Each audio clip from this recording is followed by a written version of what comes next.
Hello students, APC में आगे हम एमसीक्यू क्वेश्चंस देखते हैं।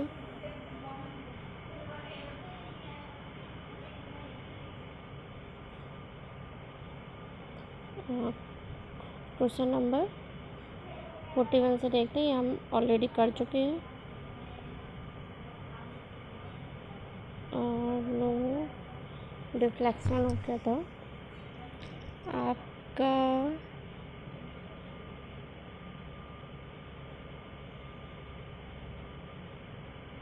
जी, question number 36, which of the following controllers has the least maximum deviation. कौन सा कंट्रोलर लीस्ट मैक्सिमम डेविएशन रखता है? Option is P controller, PI controller, PID controller and fourth PD controller.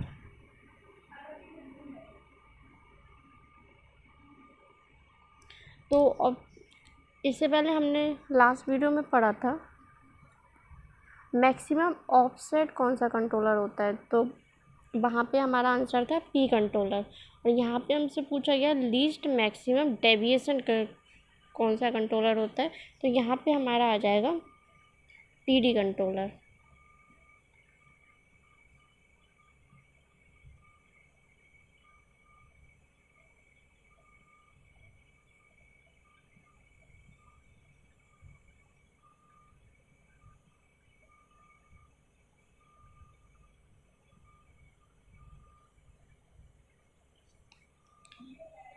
तो जितने भी आपके कंट्रोलर्स हैं, कंट्रोलर्स से रिलेटेड सारे क्वेश्चंस आपको करने हैं। कोई भी क्वेश्चन मत छोड़िएगा। जितना बेसिक है टॉपिक का उतना सब कवर अप करके चल रहा है। नेक्स्ट क्वेश्चन देखते हैं। For increase speed of response of an expensive pressure spring thermometer the thermocouple would should have a, ये हमारा आ गया सेकंड ऑर्डर सिस्टम का जो डेरिवेशन है।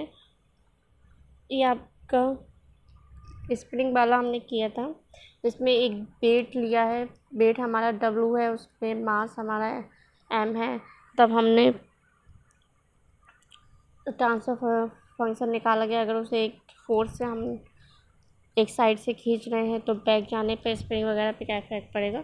अब यहाँ पे अगर ये पूछा गया है speed of the response of an expensive pressure spring thermometer the thermometer bulb should have a, तब थर्मोमीटर बल्ब आपका क्या क्या चीज़ रखेगा? लार्ज एरिया बट स्मॉल मास। आपका एरिया बढ़ जाएगा लेकिन आपका मास कम हो जाएगा। कम तो नहीं रहेगा, स्मॉल ही रहेगा और छोटा रहेगा। एरिया के अकॉर्डिंग आपका मास कम रहता है। High thermal conductivity, small specific heat. तो यहाँ पे हमारे तीनों ऑप्शन ही सही हैं, तो फोर्थ ऑप्शन हमारा यही दे रखा है, all A B and C. तो fourth option is a right, large area but small mass, high thermal conductivity and small specific heat. Next question है हमारा, liquid levels in autoclave are measured by. Autoclave में अगर हमको liquid level को major करना है तो कौन से इंस्ट्रूमेंट का यूज़ करेंगे? हम यहाँ पे करते हैं differential float type manometer. Differential float type manometer हमारा सेकंड ऑप्शन दे रखा है। तो liquid level in autoclave are measured by differential float type manometer. And question number 39 is the deflection of the free end of the bimetallic strip in a bimetallic thermometer with temperature is nearly।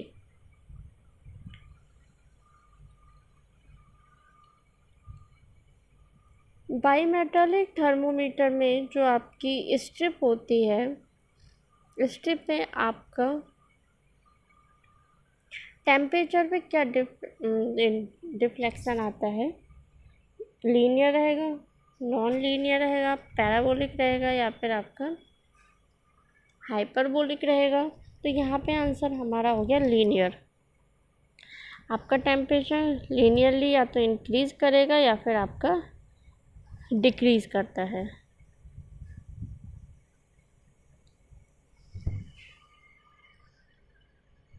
Next question is the amplitude ratio of the sinusoidal response of a which system is 1। अगर आपके sinusoidal response पर amplitude ratio अगर हमारा 1 आ रहा है तो हमारा system क्या होगा, फर्स्ट ऑर्डर सिस्टम होगा, सेकेंड ऑर्डर सिस्टम होगा, ट्रांसपोर्टेशन लैग होगा या फिर नन ऑफ दीज। तो यहाँ पे हमारा साइनोसोडियल रेस्पॉन्स पर एम्पलीट्यूड रेशियो हमारा 1 ट्रांसपोर्टेशन लैग पर होता है। तो आपका third option is right, transportation lag. आज के कराए हुए सभी क्वेश्चंस बहुत इम्पोर्टेंट है, ये पार्ट आपका काफ़ी इम्पोर्टेंट है, इसको आप सभी याद कीजिएगा। पेपर देने से पहले सभी कॉन्सेप्ट क्लियर कर लीजिएगा। पूरा डेरिवेशन इस टाइम याद करने की ज़रूरत नहीं है क्योंकि आपको MCQ क्वेश्चन आना है, लेकिन डेरिवेशन आपको पता होना चाहिए क्योंकि वो न्यूमेरिकल निकालने में बहुत ज़्यादा हेल्पफुल रहता है।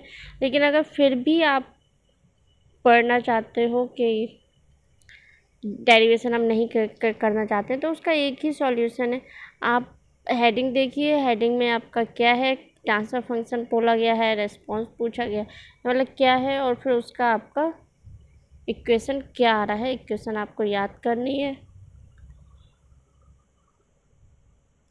फर्स्ट ऑर्डर सिस्टम की क्या है, सेकंड ऑर्डर सिस्टम की क्या है, उनके एग्जांपल किसके, ट्रांसफ़र फंक्शन। तो इन सभी को आप बहुत अच्छे से याद कर लीजिएगा। Thank you so much.